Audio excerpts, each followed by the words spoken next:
स्वागत है दोस्तों आपका मेरे इस चैनल हैप्पी जिम मैनिया में।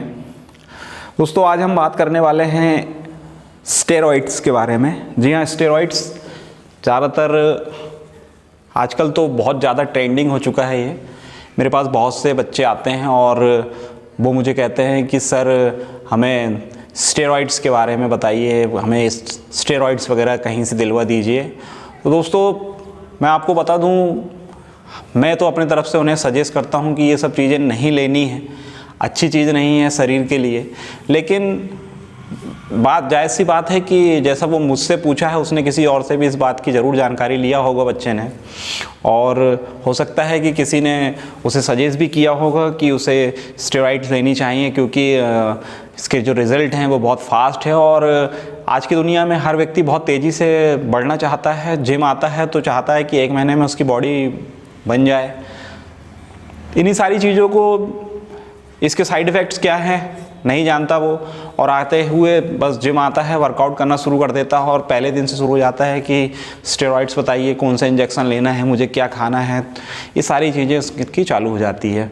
क्योंकि उसका टारगेट होता है कि 3 महीने बाद उसे कोई कंपटीशन में जाना है, या 3 महीने बाद कोई शादी है तो उसको शरीर जो है वैसा दिखना चाहिए। तो ये सारी चीज़ें जो होती हैं, जो शॉर्टकट है, ये शॉर्टकट लोगों के लिए बहुत बड़ी परेशानी का सबब बन जाती है। तो आज हम बात करते हैं डायनाबॉल के बारे में। देखिए, मैं अपने तरफ से किसी भी स्टेरॉइड को सजेस्ट नहीं करता, ना मैं चाहता हूं कि आप स्टेरॉइड्स लीजिए। लेकिन किसी भी चीज़, चाहे वो बोलते ना जहर भी क्यों ना हो, लेकिन जहर की भी जानकारी आपको होना चाहिए। तो आज हम बात करें डायनाबॉल की। तो डायनाबॉल जो होती है, ये एक एनाबॉलिक स्टेरॉइड्स है, जिसकी इजाद जो है वो 1940 से लेकर 1950 के दशक में हुआ था। जब ओलंपिक गेम्स हुए तो सोवियत संघ ने इसे यूज़ किया। तो ये देखा गया कि सोवियत संघ के जो मेडल्स जो हैं वो बहुत तेज़ी से बढ़ रहे थे। तो निष्कर्ष निकाला गया, इसकी जब जांच पड़ताल की गई तो पता चला कि सोवियत संघ के लोग जो हैं वो स्टेरॉइड्स में डायनाबॉल को यूज़ कर रहे हैं, जिससे उन लोगों की जो प्लेयर हैं उनकी स्ट्रेंथ बढ़ी, तो उन लोगों के मेडल्स भी बढ़े। धीरे धीरे डायनाबॉल जो है वो बॉडी बिल्डिंग में आ गया। लोगों ने इसे बल्किंग के लिए यूज़ करने लगा, और वो भी क्योंकि इसके रिज़ल्ट भी जो थे वो बहुत ही अच्छे थे। एक्चुअल में होता यह है कि डायनाबॉल जो होता है, आपकी बॉडी जब आप इसे कंज्यूम करते हैं डायनाबॉल को, और ये आता है ओरल फॉर्म में, ये आपको टैबलेट फॉर्म में मिलेगा।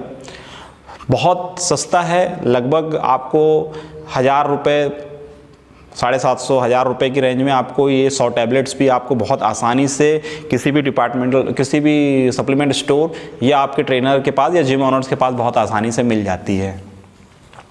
हुआ ये, डायनाबॉल जो होती है, जब डायनाबॉल को जब खिलाड़ियों ने, स्पेशली एथलीट्स जिन्होंने इसे कंज्यूम करना शुरू करा, तो उन्होंने ये पाया कि डायनाबॉल लेने के बाद उनका प्रोटीन सिंथेसिस जो है वो बहुत तेज़ी से बढ़ गया। बॉडी, हम जो भी डायनाबॉल लेने के बाद हम जो भी कुछ खाते थे तो बहुत जल्दी ग्लूकोज में टूट जाता था। तो बॉडी बहुत ज़्यादा जल्दी आपका जो खाना होता था, जो भी आप कंज्यूम करते थे, वो बहुत जल्दी एनर्जी में कन्वर्ट हो जाता था, जिससे कि मसल मास बढ़ाने में इससे हेल्प मिल जाती थी। तो प्रोटीन सिंथेसिस बढ़ गया। लोग डायनाबॉल के साथ में जब प्रोटीन लेने लगे तो उन्हें नॉर्मल के मुकाबले ज़्यादा तेज़ी से रिजल्ट मिलने लगे।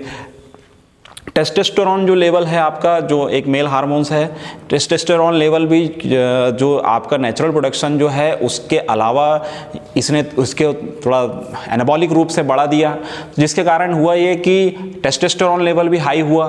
तो टेस्टोस्टेरोन लेवल हाई हुआ, प्रोटीन सिंथेसिस बढ़ गया, आपकी बॉडी ने वाटर रिटेंशन बढ़ा दिया। तो इसके कारण हुआ ये कि आपकी बॉडी जो है वो तेज़ी से ग्रो करने लगी और ज़्यादा तेज़ी से मसल मास बढ़ने लगा, बॉडी मेटाबॉलिज्म बढ़ गया। जो भी चीज़ आप कंज्यूम कर रहे हैं वो तेज़ी से आपके एनर्जी में कन्वर्ट हुआ, आपका जो डाइजेशन है वो फास्ट हुआ। ये सारी चीज़ों के चलते डायनाबॉल जो है फिटनेस जगत में बहुत ज़्यादा ट्रेंडिंग आ गया है। और आज के समय में यदि मैं कहूँ तो डायनाबॉल जो है फिटनेस लाइन में नंबर 1 पर है और इसका बहुत ज़्यादा चलन भी है। जो लोग स्टेरॉइड्स लेते हैं वो डायनाबॉल जो है वो ज़रूर लेते हैं। बात करें इसकी साइकिल्स की तो डायनाबॉल का जो साइकिल होता है वो होता है 6 से 8 हफ्ते का, और इसके जो डोजेस होते हैं वो लगभग, इसकी जो टैबलेट्स आती है, एक टैबलेट जो होता है वो 10 mg की होती है। यदि आप बिगिनर हैं तो इसे लगभग 30 से 40 mg के करीब पर डे आप इसे कंज्यूम कर सकते हैं। और यदि आप इसके साथ में कोई और साइकिल नहीं चला रहे हैं, क्योंकि डायनाबॉल जो होता है ना सिर्फ बल्कि इसके अलावा कटिंग और दूसरे भी स्टैक के साथ में चलता है। तो यदि किसी स्टैक के साथ में चलते हैं तो आपको लगभग 35 से 40 ग्राम के करीब डायनाबॉल आपके लिए सफिशिएंट होता है। सेफ होता है, सेफ वर्ड बस है, लेकिन इसके दूसरे साइड इफेक्ट हैं। और दूसरी बात करें इसके मैक्सिमम लिमिट की, तो हम इसे लगभग 75 mg तक ले सकते हैं। इतना जो है ये इसकी लिमिट होती है। अब बात करें डायनाबॉल के साइड इफेक्ट्स की, तो दोस्तों डायनाबॉल जो होती है इसके सबसे बड़ा दिक्कत यह है कि डायनाबॉल जो होगी वो आपके लीवर, क्योंकि ये टॉक्सिन बनाती है, बहुत टॉक्सिन टैबलेट है ये, तो आपका टॉक्सिन जो होता है आपके लीवर के ऊपर इफेक्ट करता है, जिसके कारण आपका लीवर जो है वो लोड लेता है और आपके लीवर में प्रॉब्लम आना शुरू हो जाती है। इसलिए डायनाबॉल जो लोग बहुत लंबा साइकिल चलाते हैं उन्हें लीवर की प्रॉब्लम, उन्हें किडनी की प्रॉब्लम, ये चीज़ें आती हैं। इसके अलावा बहुत ज़्यादा वाटर को आप बिलीव नहीं करेंगे कि यदि आप डायनाबॉल लेते हैं तो आपका रात भर में ही आपकी बॉडी इतना वाटर रिटेंशन कर लेती है जिसकी हद नहीं, जिसके कारण आपको हाई बीपी की प्रॉब्लम हो सकती है। आपकी जो बॉल है उसमें ब्लॉकेज आ सकते हैं। इतनी डेंजर चीज़ है ये। यदि इसे कोई लेडीज़ यदि लेती है तो लेडीज़ों को लेने में से प्रॉब्लम ये आती है कि उनकी जो आवाज़ है वो पुरुषों की तरह हो जाती है और साथ में ही बहुत ज़्यादा दुष्परिणाम होते हैं, आवाज़ बदलने लगती है, आपका जो चेहरा है वो पुरुषों की तरह दिखने लगेगा। इसके अलावा बालों का झड़ना, ये इसमें एक बहुत कॉमन प्रॉब्लम है। एक्ने होना, जो शरीर में छोटे छोटे दाने, जो लाल दाने हो जाते हैं। इसके अलावा रैशेस वगैरह हो जाना, ये बहुत ज़्यादा इसकी कॉमन प्रॉब्लम है जो लगभग आपको, जो भी व्यक्ति डायनाबॉल लेता है उसे ये होनी है। और हार्ट में प्रॉब्लम करता है, हार्ट में इफेक्ट करता है, इसलिए बेहतर है कि डायनाबॉल को आप लोग मत लीजिए। एनाबॉलिक स्टेरॉइड्स है, आपके टेस्टोस्टेरोन को ये इफेक्ट करता है।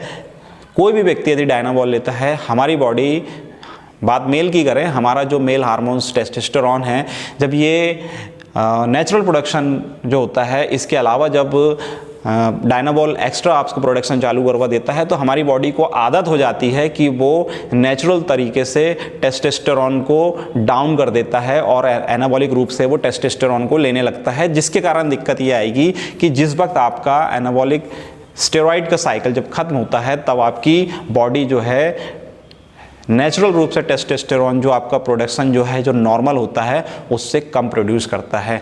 तो ये एक बहुत बड़ी प्रॉब्लम होगी आपको भविष्य में। और आज के समय में जो टीनेजर्स होते हैं, 18 साल 20 साल के बच्चे जो होते हैं, इवन 30 साल के लोग भी इसे बहुत आसानी से लेते हैं। ये बहुत रिस्की है, मैं आपको सजेस्ट करूँगा कि इसे बिल्कुल मत लीजिए। और सप्लीमेंट्स हैं और एड ऑन सप्लीमेंट्स है, आप प्रोटीन यूज़ करिए, आप क्रेटीन यूज़ करिए, बहुत सी चीज़ें ऐसी हैं जिसे आप यूज़ करके आपके शरीर को बहुत बेहतर बना सकते हैं।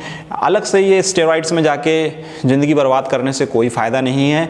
बेहतर है कि सप्लीमेंट्स कीजिए, अच्छी एक्सरसाइज कीजिए, सप्लीमेंट्स को यूज़ करिए, डाइट अच्छी लीजिए। ज़िंदगी है तो सब कुछ है। आप बहुत बड़े पहलवान भी यदि बनोगे, लेकिन यदि आपके पास ज़िंदगी नहीं तो वो पहलवानी का मतलब क्या है। इसलिए बेहतर ये है कि स्टेरॉइड से दूर रहिए, किसी भी प्रकार के स्टेरॉइड्स को यूज़ मत कीजिए, ज़्यादा से ज़्यादा वर्कआउट कीजिए, अच्छी डाइट लीजिए। आप एक बहुत अच्छे बॉडी बिल्डर बन सकते हैं, एक बहुत अच्छे एथलीट्स बन सकते हैं। तो यह जानकारी जो डायनाबॉल से रिलेटेड है, आपको सिंपल सी जानकारी दिया हूँ मैंने। इसमें फ़ायदे कम और नुकसान बहुत ज़्यादा हैं। देखिए, चीज़ है, कुछ ना कुछ इसके फ़ायदे हैं। मैं ये नहीं बोलता कि डायनाबॉल पूरी तरीके से कोई इफेक्टिव नहीं, इफेक्ट करता है लेकिन साइड इफ़ेक्ट ज़्यादा करता है। इसलिए बेहतर है कि डायनाबॉल को ना लें, यही हमारे लिए ज़्यादा बेहतर है। तो मैं हूं Santosh Kumar, happy gym mania channel से। आपको यदि मेरी जानकारी पसंद आए तो मेरे चैनल को ज़रूर लाइक कीजिए, सब्सक्राइब कीजिए। धन्यवाद।